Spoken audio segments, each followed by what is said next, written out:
বৃষ্টি বিলাস মানুষের চেয়ে ছাতা বড়। আর এইদিকে তো চেহারার অবস্থা খুবই খারাপ। আর আমরা সকালে চলে যাচ্ছি নারায়ণগঞ্জের উদ্দেশ্যে। মুন্সিগঞ্জ মুক্তারপুর ব্রিজের উপরে আছি এখন। আর ভিউটা দেখেন মাশাআল্লাহ কত সুন্দর লাগতেছে। প্রাণের শহর মুন্সিগঞ্জ মুক্তারপুর ব্রিজের উপর দিয়ে যাতায়াত করার সময় যদি একটা ফটোগ্রাফি না করি তাহলে কি হয় বলেন। মুন্সিগঞ্জ মুক্তারপুর সেতু হচ্ছে মুন্সিগঞ্জের গর্ব। মুন্সিগঞ্জ টু ঢাকার প্রাণ কেন্দ্র। যখনই নারায়ণগঞ্জের উদ্দেশ্যে রওনা করি তখন তো এই ব্রিজটা দিয়ে যাওয়ার পরেই তো যতক্ষণ পর্যন্ত এই ব্রিজে থাকি ততক্ষণ পর্যন্ত নদীর দৃশ্যগুলো উপভোগ করতে থাকি। সময় মতোই আমার মোবাইলটা এলোমেলো হয়ে যায় কেন জানি না। যতদিন আমি নারায়ণগঞ্জে এসেছি আল্লাহর 99টা নামের স্তম্ভটা সুন্দর করে ভিডিও করব ভেবেছি, ততবারই আমার মোবাইলটা কেন জানি এরকম এলোমেলো হয়ে যায়। যাই হোক, আমরা চলে এসেছি নারায়ণগঞ্জ পপুলারে। আমার ভাগ্নের কিছু রিপোর্ট করা দরকার ছিল, তো সেই রিপোর্টগুলোই করে নিচ্ছিলাম। আর সাথে ছিল আমার মায়ের ডক্টর দেখানোর ব্যাপারটা। তো যাই হোক, সবকিছু একটু একটু সেরে নিলাম, বাকিটাও আছে, এখনো আরো বাকি আছে ডক্টর দেখানো। তো আমাদের টাইম বলে দেওয়া হয়েছে, রিপোর্ট দিবে প্রায় 2 থেকে 3 ঘন্টা পরে।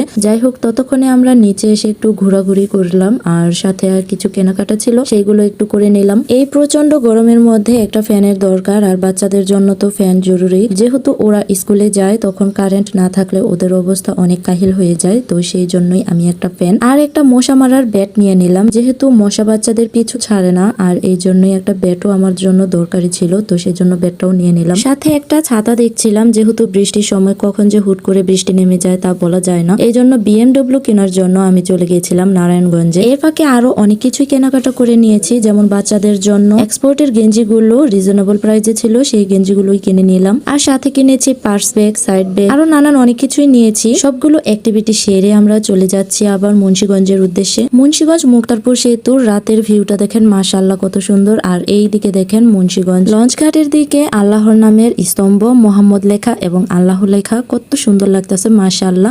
আর এরপরে কাচারির স্তম্ভের সামনে আমরা এসে পড়লাম, যে এখানে আল্লাহর 99টা নাম লেখা আছে মাশাআল্লাহ। কাচারি থেকে অটোতে করে গন্তব্যস্থলে পৌঁছালাম। আর এরপরে গাড়ি না পেয়ে কিছু দূর হেঁটেই গেলাম বাড়িতে। তো বাড়িতে গিয়ে দেখি বাচ্চারা আবার জন্মদিন পালন করতেছে, আমার ভাগ্নার জন্মদিন। তো ওরা ওদের সাধ্য মতো একটু হালকা পাতলা আয়োজন করলো। আর কেকটা দেখেন কত কিউট, যত ছোট তত কিউট, ঠিক না মাশাআল্লাহ। বাচ্চাদের এই ছোট ছোট খুনসুটি, হাসি, আনন্দ সব একসাথে অবশ্যই সব মেমোরেবল হয়ে থাকবে। তাই জন্যই ওদের এই ছোট্ট ক্লিপগুলো ভিডিওতে নেওয়া।